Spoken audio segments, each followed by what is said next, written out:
સુરત પૂર્વ વિધાનસભાના ધારાસભ્ય અરવિંદ રાણાએ ગુજરાતના મુખ્યમંત્રીને પત્ર લખી આરટીઆઈના દુરુપયોગ પર પાબંદી લગાવવામાં આવે તેવી રજૂઆત કરી છે. સુરત આરટીઆઈનો દુરુપયોગ પર પાબંદી લગાડવા માટે મુખ્યમંત્રીને સુરતની પૂર્વ વિધાનસભાના ધારાસભ્ય અરવિંદ રાણાએ પત્ર લખી રજૂઆત કરી છે. અરવિંદ રાણાએ કહ્યું હતું કે કેટલાક લોકો આરટીઆઈ એક્ટ અંતર્ગત ખાનગી મિલકતોના બાંધકામ, રિપોર્ટિંગ અને અન્ય બાબતે માહિતી માંગે છે.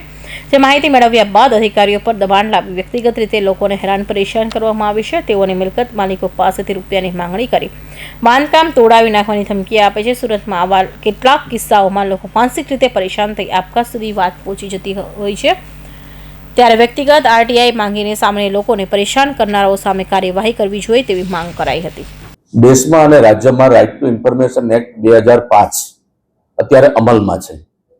સામાન્ય રીતે આ આરટીઆઈ એક્ટ જે છે એ કોઈ પણ સામાન્ય નાગરિક સરકારની કોઈ પણ જાહેર બાબતોની જે વિગતો હોય તે આ માહિતી અધિકાર દ્વારા એ માંગી શકે છે.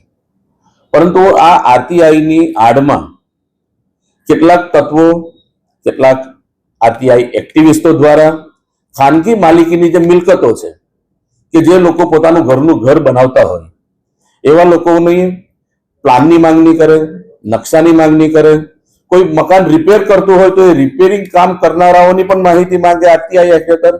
અને માહિતી આવ્યા પછી એ વ્યક્તિને બ્લેકમેલ કરવામાં આવે, અધિકારીને બ્લેકમેલ કરવામાં આવે અને સામાન્ય નાગરિકોને પાસે પૈસા ઉઘરાવવાનું એક જબરજસ્ત કૌભાંડ એ સુરત શહેર અને રાજ્યભરમાં ચાલી રહ્યું છે. ત્યારે આવા